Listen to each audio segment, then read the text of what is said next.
अस्सलाम वालेकुम दोस्तों, जॉब्स काउंटर यूट्यूब चैनल पर एक और नई वीडियो के साथ खुश आमदीद। इस वीडियो में मैं आपको बताऊंगा इंटेलिजेंस क्वेश्चन। अगर आपने पाक आर्मी के लिए कमीशन के लिए अप्लाई किया है तो उसका जो इनिशियल टेस्ट होता है उसमें भी इंटेलिजेंस क्वेश्चन होते हैं। इसी तरह अगर आपने एयरफोर्स या नेवी में अप्लाई किया है तो उसका भी जो इनिशियल टेस्ट होता है उसमें सबसे पहला टेस्ट इंटेलिजेंस का होता है। इंटेलिजेंस टेस्ट के अंदर दो टाइप्स होती हैं, एक हम उनको वर्बल कहते हैं, एक को नॉन वर्बल कहते हैं। इसी तरह से वर्बल में भी 3 से 4 5 कैटेगरीज़ होती हैं और नॉन वर्बल में भी 4 5 कैटेगरीज़ होती हैं। इस वीडियो के अंदर मैं आपको अपने इस चैनल के थ्रू जो है वर्बल और नॉन वर्बल की कैटेगरीज़ को सॉल्व करके आपको समझाऊंगा कि कौन सी कैटेगरी अगर आ जाती है तो आपने उसको किस तरह से सॉल्व करना है। क्वेश्चन आंसर्स तो आपको मिल जाएंगे, नेट पे भी मिल जाएंगे, किसी और वीडियो में भी मिल जाएंगे, लेकिन उनको सॉल्व करके आपने जो फार्मूलेशन है उनको समझ लेना है ताकि अगर कोई भी सवाल आ जाए तो आपको पता हो कि इसको किस तरह से सॉल्व करना है कम से कम वक्त में और आप उसको हल कर सकें। तो चलिए शुरू करते हैं। सबसे पहले हमारे पास ये क्वेश्चन है, देखें इसमें आपको ये शेप नज़र आ रही है। इसमें एक पूरा बॉक्स है, दो इसके पार्ट्स हैं इस बॉक्स के, ठीक है। तो एक पार्ट के अंदर एरो हेड जो है वो लेफ़्ट साइड पे जा रहा है और लेफ़्ट अपर कॉर्नर और डाउन कॉर्नर में आपको दो डॉट्स भी नज़र आ रहे हैं। फिर इसी का उसने रिप्लेस कर दिया, ये एक पूरा बॉक्स बन गया। अब हमारे पास ये एक शेप है जिसमें एक मुसल्लस है राइट कॉर्नर पे राइट लाइन के साथ और एक खाली डॉट है यानी एम्प्टी होल है लेफ़्ट लाइन के साथ। तो इसका जो आंसर है वो क्या करना है, हमने इसी का अक्स ले लेना है, इसका रिप्लेस कर देना है। तो हमारे पास यहाँ पे देख लें ए शेप है, ये तकरीबन इसका रिप्लेस है, तो यही ए शेप इसका आंसर है। बाकी देखें मैं आपको बता देता हूँ, इसमें मुसल्लस सेंटर में आ रही है और होल जो है वो ऊपर जा रहा है, इसमें इस तरफ जा रहा है, उल्टा जा रहा है। आपने ए को लगा देना है। आप देखें इसकी फार्मूलेशन बिल्कुल आराम के साथ आपको समझ आ जाएगी। उसके बाद यहाँ पे हमारे पास एक शेप है जिसकी हाफ डाउन साइड जो है वो फील्ड है और नॉन फील्ड में बिल्कुल जो अपर कॉर्नर है लेफ़्ट साइड का वहाँ पे एक आपको डॉट नज़र आ रहा है, फिर उसका रिप्लेस है। इसी तरह से जो हमें क्वेश्चन दिया गया है वो ये है, इनमें देखें कि इसकी जो राइट साइड है वो फील्ड है डाउन राइट साइड और इसकी जो है अपर लेफ़्ट साइड है। अब हम इसका जो रिप्लेस लेंगे तो आपने उसको देखना है कि वो कौन सा है। ये जो डैश है ये आपकी यहाँ पे आ जाएगी और ये साइड अपर साइड से इस तरफ चली जाएगी। तो ए देखें, ए तो बिल्कुल सेम है। बी देखें, इसमें ये चेंज हो रहा है, जो डैश है डैश हमने चेंज नहीं करना, ये जो डैश है इसको हमने चेंज नहीं करना, बल्कि ये डैश आपका यहाँ पे आना चाहिए और ये साइड आपकी मूव करनी चाहिए। सी साइड डी और ई तो वैसे भी फील्ड हैं हमारे पास, तो फील्ड वाली कोई शेप है ही नहीं, तो सी जो है आपका राइट आंसर है। उम्मीद है ये आपको समझ आ गया होगा। उसके बाद मैं आपको दिखाता हूँ नेक्स्ट एक एग्जांपल। इसमें हमारे पास एक पिन है जिसके पिन की नेक की जगह पे 3 लाइंस हैं और उसके साथ एक बॉल फील्ड है या एक डैश कह लें या एक डॉट कह लें या एक फील्ड बॉल कह लें पड़ी हुई है, इस तरह से आप समझ लें। उसके बाद नेक्स्ट पिक्चर में क्या होता है कि उसकी जो 3 लाइंस हैं वो 2 हो जाती हैं। उससे नेक्स्ट में क्या होता है कि 2 लाइंस 1 हो जाती है। अब हमारा नेक्स्ट क्या होगा कि ये लाइन भी ख़त्म हो जाए, बाकी सेम इसी तरह से रहे। इसमें ये लाइन तो ख़त्म हो रही है लेकिन ये जो बॉल है ये इसकी लेफ़्ट साइड पे आ रही है, ये गलत है। ये बॉल तो राइट साइड पे है लेकिन लाइंस 2 हैं, ये भी गलत है। उसके बाद इसमें एक है लाइन और ये तो राइट पे है और सेंटर से होल भी है, ये भी गलत है। डी ऑप्शन हम देखते हैं, ये बिल्कुल खाली की बन गई है और ये राइट में पड़ा है, इसमें कोई लाइन नहीं, तो ये बिल्कुल ठीक है। ई तो वैसे ही अपोजिट है, तो डी जो है आपका ये राइट आंसर है। उम्मीद है ये आपको सीरीज़ के ज़रिए आपको समझ आ गया होगा। नेक्स्ट मैं आपको दिखाता हूँ, ये हमारे पास एक फूल टाइप शेप बनी हुई है। इसके जो अपर दोनों फूल हैं या उसकी जो हम कह लें रिंग्स हैं वो फील्ड हैं, नीचे वाली दोनों जो एम्प्टी हैं, ये देखिए ये दोनों फील्ड हैं, ये दोनों नीचे वाली एम्प्टी हैं। अब इसकी जो लेफ़्ट साइड की दोनों एम्प्टी हैं और राइट साइड की दोनों फील्ड हैं। अब क्या हो रहा है कि अपर साइड की दोनों जो हैं वो एम्प्टी हैं और जो डाउन साइड की दोनों हैं वो फील्ड हैं। तो हमें यहाँ पे जो शेप चाहिए वो किस तरह से होगी, ये देखिए ये सीक्वेंस है, पहले अपर साइड फील्ड है, फिर इसकी राइट साइड फील्ड है, फिर इसकी डाउन साइड फील्ड है। अब हमने देखना है कि जिसमें दोनों लेफ़्ट साइड फील्ड हैं, ये डी शेप एक सीरीज़ के ज़रिए हमें पता चल जाएगा एक बिल्कुल 5 सेकंड के अंदर। उम्मीद है ये भी समझ आ गई होगी। उसके बाद यहाँ पे हमारे पास एक डी शेप है, उसके साथ एक एम्प्टी बॉक्स पड़ा है उसके फ्रंट में। अब क्या होता है कि नेक्स्ट शेप के अंदर ये ऊपर चला जाता है और इसके नीचे एक फील्ड शेप आ जाती है ये वाली। तो यहाँ पे मुसल्लस है, उसके साथ ये मुसल्लस पड़ी है, एम्प्टी है। अब नेक्स्ट शेप में जो हमारा आंसर होगा वो क्या होगा कि ये एम्प्टी वाली ऊपर चली जाएगी और इस तरह से फील्ड मुसल्लस शेप नीचे आ जाएगी। तो ये हमें डी शेप देखें बिल्कुल सेम इसी तरह से है। ये हमारा डी आंसर है, बाकी को आपने छोड़ देना है, बाकी नहीं बन रहे हैं, ठीक है। तो उसके बाद हम चलते हैं नेक्स्ट के अंदर।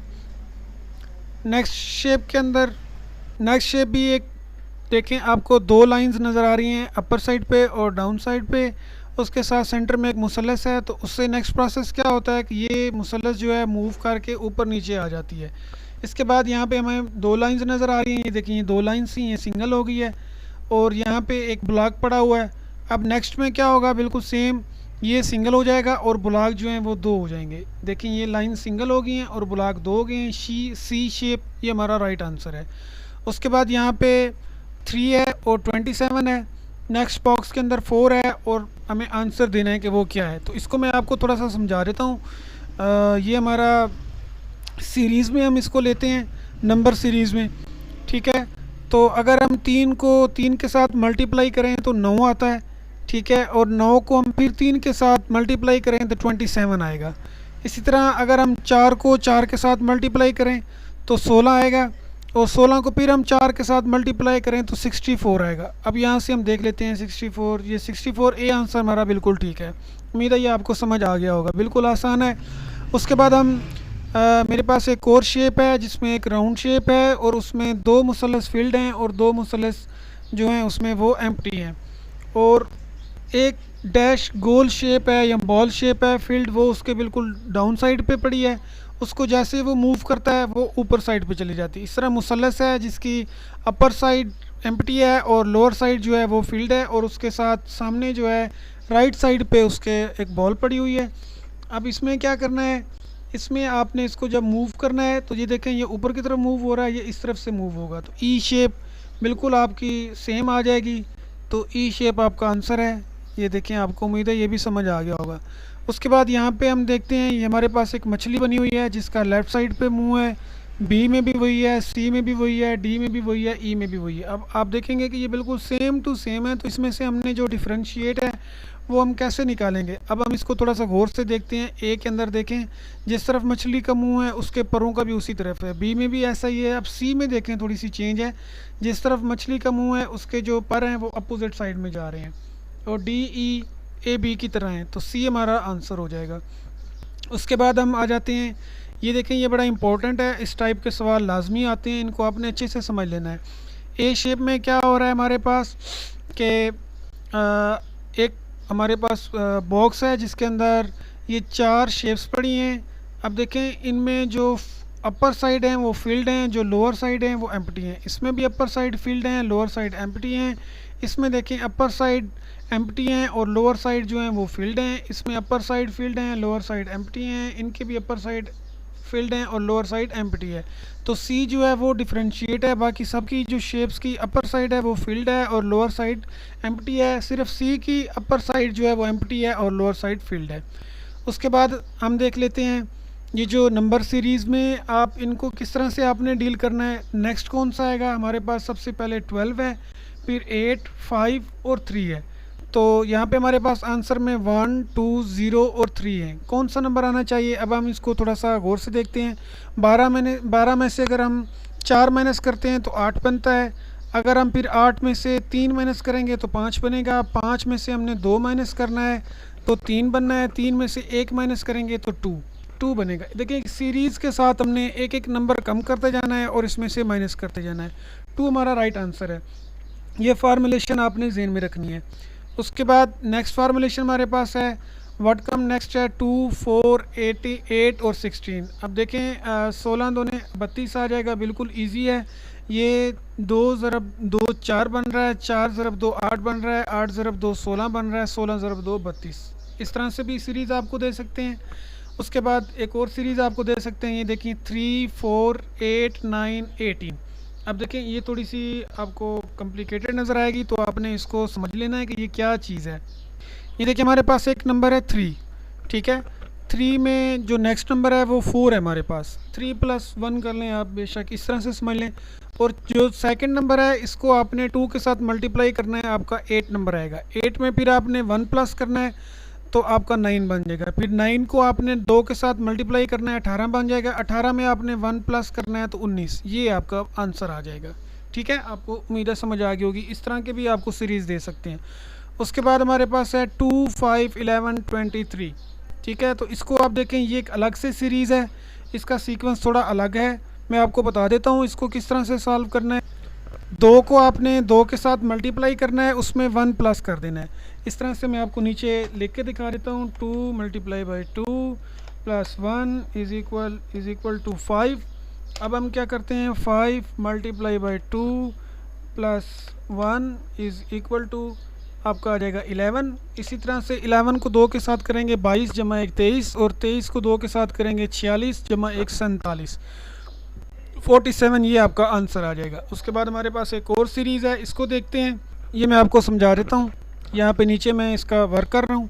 2 × 3 is equal to 6 + 1 is equal to 7। ये आपका पहला नंबर बन जाएगा। अब हमने इसी फार्मूले के तहत चलना है। 7 × 2, ठीक है।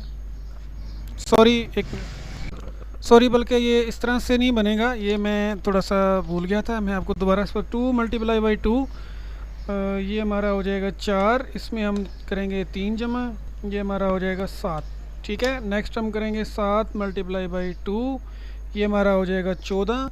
इसमें हम जमा करेंगे 2 को।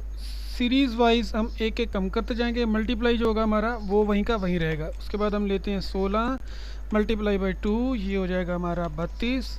इसमें जमा करेंगे 1, ये हमारा हो जाएगा 33। फिर हमने 33 × 2 करना है, ये हमारा हो जाएगा 66। और इसमें हम जमा करेंगे 0, ये हमारा आंसर हो जाएगा 66। तो ये आपने भूलना नहीं है। देखिए यहाँ पे हमने 3 जमा किया है, फिर 1 कम करके 2 जमा किया है, फिर 1 जमा किया है, फिर 0 जमा करेंगे। तो ये आपका आंसर जो होगा वो 66 होगा। उम्मीद है आपको समझ आ गई होगी। इस तरह से भी आपको सीरीज़ दे सकते हैं। उसके बाद हमारे पास है 2, 5, 25, 3, 6। एंड ये तो बिल्कुल सिंपल है, मैं आपको बता देता हूँ। ये देखें 2 यूँ समझ लें, प्लस कर लें आप, बराबर है, इसने 25 कर दिया है। दूसरी सीक्वेंस में 3 + 6 इज़ इक्वल टू 36 कर लें आप। ये बिल्कुल सिंपल है, इस तरह से भी दे सकते हैं। उसके बाद हमारे पास है 9, 6, 4, 3। तो ये भी बिल्कुल आसान है। इसको आप देखें, 9 माइनस, यहाँ पे सबसे पहले हमारे पास 9 है। 9 - 3 इज़ इक्वल टू 6। उसके बाद हमारे पास 6 है। 6 - 2 करेंगे is equal to 4। Next number आ जाएगा। उसके बाद हम नेक्स्ट नंबर में से 1 इज़ इक्वल टू 3। और नेक्स्ट क्या होगा, देखें ये हमारे नंबर आगे आगे नंबर आते जा रहे हैं। उसके बाद हमने क्या करना है, 3 - 0 इज़ इक्वल टू 3। तो राइट आंसर हमारा 3 होगा। इस तरह से भी सीरीज़ दे सकते हैं, इसको भी समझ लें आप। और उसके बाद नेक्स्ट फॉलोइंग नंबर है हमारे पास 19, 18, 9, 8। तो ये मैं आपको समझा देता हूँ, थोड़ा सा टेक्निकल है। पहले हमारे पास है 19, और उसके बाद हमारे पास है 18, और यहाँ पे नीचे हमारे पास देखें 9 और 8 है। और उसके बाद हमने नंबर 2 फाइंड करना है कि क्या है। ये देखें, पहले में से आपको एक माइनस कर रहा है, या यूँ समझ लें 18 आ रहा है, एक कम हो रहा है। तो इसको 18 जो है हमारे पास, इसको डिवाइड कर रहे हैं 2 के साथ। तो जो नंबर आ रहा है वो यहाँ नीचे आ रहा है, ये देखें, ठीक है। यहाँ पे अब हमारे पास 8 आ जाएगा। अब हमने क्या करना है, 8 / 2 इज़ इक्वल टू 4। तो नीचे जो हमारा नेक्स्ट नंबर आएगा वो हमारा 4 होगा। ये 4 हमारा राइट आंसर है। उम्मीद है ये भी आपको समझ आ गया होगा। उसके बाद हमारे पास, अब हम इनको इशारिया के अंदर चले जाते हैं। 0.5, उसके बाद नेक्स्ट 0.75, उसके बाद 1.25, उसके बाद 2 है। तो इसको थोड़ा सा आप देख लें, बिल्कुल आसान है। ये 0.5 इसमें जमा कर रहे हैं 0.25, ठीक है। तो हमारा ये बन जाएगा 0.75। ये नेक्स्ट जो हमारा ये वाला है। उसके बाद वो क्या कर रहा है कि 0.75 के अंदर यहाँ पे 0.25 जमा किया है, तो यहाँ पे इशारिया 5 जमा कर देगा, इसमें इशारिया 25 का इजाफा कर देगा, तो ये हमारा कितना हो जाएगा 1.25। ठीक है, अब 1.25 में हमने क्या करना है, जमा 0.75 जमा कर देना है, तो ये हमारे पास कितना आ जाएगा, पूरा 1 आ जाएगा। अब हमने 1 के अंदर क्या करना है, जमा पूरा 1 कर देना है। इशारिया 25 का ये देखें, इशारिया 25, इशारिया 5, इशारिया 75 और यहाँ पे हो जाएगा हमारे पास 1, तो आंसर हमारा कितना आ जाएगा 2। ठीक है, तो ये देखें इसी सीक्वेंस के साथ ये 1.25 ये हमारा हो जाएगा 2, और 2 के अंदर हम जब 1 को हम जमा करेंगे तो ये हमारा आंसर आ जाएगा 3। ये देखें ये 3 हमारा आंसर है, ये डी ऑप्शन आपको यहाँ पे मिल रहा है। तो इसके ज़रिए आपको ये समझ आ गई होगी उम्मीद है। उसके बाद हमारे पास है what come next following number 6.5, 6.25, 5.75, 5.5। तो उम्मीद है ये आपको समझ आ गया होगा। ये बिल्कुल पिछले की तरह से है, इसमें इशारिया 25 जो है वो कम होते जा रहे हैं, फिर इशारिया 5 कम हो रहा है, फिर ये देखें आप इशारिया 75 कम हो रहा है। तो ये आपको समझ आ गई होगी, इसका आंसर आपने खुद निकालना है। उसके बाद हमारे पास है फॉलोइंग नंबर्स 3 है और Z है, 6 है, Y है, 9 के साथ X है, 15 के साथ हमारे पास W है। तो इसको आपने समझना है कि ये किस तरह से सीक्वेंस काम करता है। इस सीक्वेंस को देखें, हमारे पास ये 3 है और उसके बाद 6 है, 9 है, 15 है। तो इसको अगर हम देखते हैं, यहाँ पे Z है, Y है, X है और W है, यानी ABC में यहाँ से जो नंबर्स हैं वो 1 2 3 4 5 6 7 8 9 इस तरह से जा रहे हैं। ठीक है, आगे की तरफ, और यहाँ से जो ABC है वो नीचे की तरफ आ रही है, Z Y X। ठीक है, तो W ये इस तरफ से इस तरह से आ रही है हमारे पास। ये कुछ इस तरह का इन्होंने सीक्वेंस बनाया हुआ है। अब 3 के साथ जो है वो Z चल रहा है, 3 को आगे उसने 6 किया है, 3 दूने 6 और 6 के साथ उसने Y कर दिया है। उसके बाद 3 तिया 9, 9 के साथ X कर दिया है। और उसके बाद आगे हम देखते हैं 3 4 तिया 12 होना चाहिए था, 12 होना चाहिए था, तो चूँकि 12 यहाँ पे नहीं है तो हम सीक्वेंस को फिर से देखते हैं। 3 जमा 3 किया 6, और 6 में फिर 3 को जमा करें 9 बन जाता है, और अगर 9 में 6 को जमा करें तो 15 बन जाएगा। अगर 15 में 9 को जमा करें तो हमारे पास आंसर आ जाएगा 24 का। ठीक है, ये तो हमारा हो जाएगा मैथमेटिकल नंबर। और उसके बाद आगे हमारा देखें W के बाद क्या आता है, बल्कि हमने सिर्फ 24 ही बताना है, तो ये आपका आंसर है। ठीक हो गया, उम्मीद है ये आपको समझ आ गई होगी। उसके बाद हमारे पास AZ BY CX DW है, तो ये बिल्कुल पहले के जैसा है।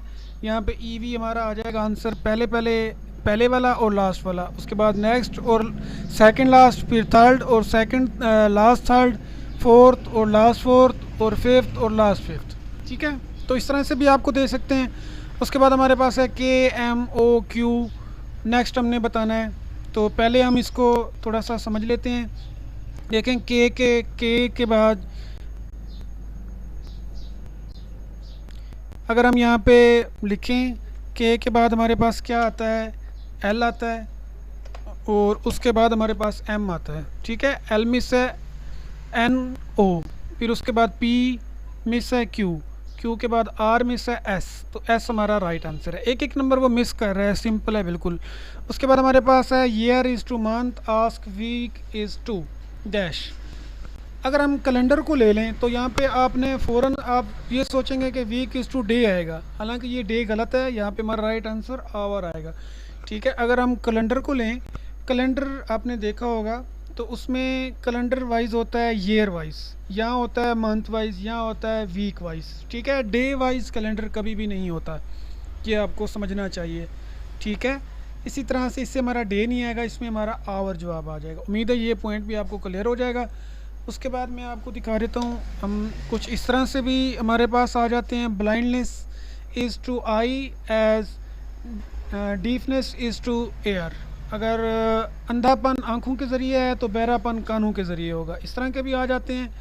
उसके बाद argument is to debate as fight is to dash. ठीक है, आर्गूमेंट कहते हैं बहस करना, तो उसके लिए बहस करने के लिए, दलाइल देने के लिए डिबेट करनी पड़ती है, और लड़ाई करने के लिए कंटेस्ट होता है, मुकाबला।